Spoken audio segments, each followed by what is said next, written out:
Netaji Subhash open ইউনিভার্সিটির আন্ডারে যেই সমস্ত ছেলেমেয়েরা পিজি কোর্সে পড়াশোনা করছেন, যারা পিজি কোর্সে পড়াশোনা করছেন তাদের জন্য এক্সাম ফর্ম ফিল আপ শুরু হয়েছে 16/12/2023 থেকে 23/12/2023 পর্যন্ত। এই সময়ে আপনারা ফর্ম ফিল আপ এবং টাকা জমা দিতে পারবেন। আমি আগের ভিডিওতে ফর্ম ফিল আপটি কীভাবে করা যেতে পারে তার সম্পূর্ণ ভিডিও আমার চ্যানেলে আছে। আমি ডেসক্রিপশান বক্সে দিয়ে রাখবো ওই ভিডিও লিঙ্কটি, আপনারা সেখানে গিয়ে দেখে নিতে পারেন। এবং আজকে আমি বলবো আপনারা কিভাবে টাকাটি পেমেন্ট করবেন। টাকা পেমেন্ট করার জন্য আপনাদেরকে ইউনিভার্সিটির অফিসিয়াল ওয়েবসাইটে আসতে হবে, বা আমি আমার ডেসক্রিপশান বক্সে লিঙ্কটি দিয়ে রাখবো।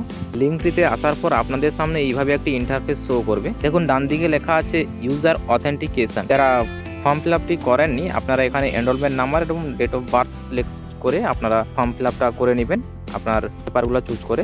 যারা অনলাইন ফর্ম ফিল আপ করে নিয়েছেন, শুধুমাত্র টাকা পেমেন্ট করতে বাকি আছে, তারা নিচে দেখুন একটি অপশানস আছে চেক ইউর স্ট্যাটাস। এই অপশানে ক্লিক করবেন। চেক ইউর স্ট্যাটাসে ক্লিক করার পর আপনাদের সামনে এইভাবে একটা পেজ ওপেন হবে এবং এখানে বলা হয়েছে এনরোলমেন্ট নাম্বার দিতে, যেখানে এনরোলমেন্ট নাম্বার দেবেন এবং সাবমিট অপশানে ক্লিক করবেন। সাবমিট অপশানে ক্লিক করার পর দেখুন এখানে দেওয়া আছে, দেখুন এখানে লেখা আছে অ্যাপ্লিকেশন নাম্বার। অ্যাপ্লিকেশনের নিচে নাম্বার লেখা আছে এবং সাকসেসফুল ট্রানজ্যাকশন রেফারেন্স নাম্বারে দেখুন নো পেমেন্ট লেখা আছে। অর্থাৎ আপনাদেরকে পেমেন্ট করতে হলে আপনাকে অ্যাপ্লিকেশন নাম্বারে দেখুন ওখানে ক্লিক করুন। ওখানে ক্লিক করলেই আপনার ডিটেলস চলে আসবে এবং নিচের দিকে চলে আসুন এবং নিচের দিকে একটি অপশানস দেখতে পাবেন পে অনলাইন।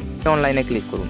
পে অনলাইনে ক্লিক করার পর আপনার কাছে পেমেন্টের অপশানস আসবে, আপনি কোন পদ্ধতিতে পেমেন্ট করবেন। এবার এখানে ক্রেডিট কার্ড, ডেবিট কার্ড এবং আরও অন্যান্য অপশানস দেওয়া আছে, ইন্টারনেট ব্যাঙ্কিং অন্যান্য আছে। আমি ডেবিট কার্ডের মাধ্যমে ট্রানজ্যাকশন করব। এখানে আপনারা আপনাদের ডেবিট কার্ডের সমস্ত ডিটেলস দেবেন, কার্ড নাম্বার, এক্সপায়ারি ডেট এবং ইয়ার, সিভিভি নাম্বার এবং কার্ড হোল্ডার নেম দেওয়ার পর মেক পেমেন্ট অপশানে ক্লিক করবেন। তারপরে আপনাকে ক্লিক করতে হবে প্রসিড উইথ পেমেন্টে ক্লিক করলেই আপনাকে কিছুক্ষণ অপেক্ষা করতে হবে। রেজিস্টার্ড মোবাইল নাম্বারে ওটিপি পাঠিয়ে দেওয়া আছে, ওটিপি এন্টার করে আপনাকে মেক পেমেন্টে ক্লিক করতে হবে। পেমেন্টে ক্লিক করার পর আপনাকে দেখুন এখানে এইভাবে অপশান শো করছে, কিন্তু এখানে ভয়ের কোনো কারণ নেই। আপনারা নিয়াওয়েতে ক্লিক করবেন। নিয়াওয়েতে ক্লিক করার পর দেখবেন এইভাবে আপনার কাছে ওপেন হয়ে যাবে। এবার আপনার ট্রানজ্যাকশান সাকসেসফুল হয়ে গেছে। তো এখানে দেখুন একটা অপশানস আছে প্রিন্ট রিসিপ্ট বলে অপশান দেখতে পাচ্ছেন। এখানে এই প্রিন্ট রিসিপ্টে ক্লিক করেই আপনি আপনার কপিটিকে প্রিন্ট করে নিতে পারেন, অথবা পিডিএফ আকারে আপনি সেভ করে নিতে পারেন। ছিল সম্পূর্ণ ভিডিও। যদি আপনার ভালো লেগে থাকে তাহলে এই ভিডিওটি আপনার সমস্ত বন্ধুদের সঙ্গে শেয়ার করুন।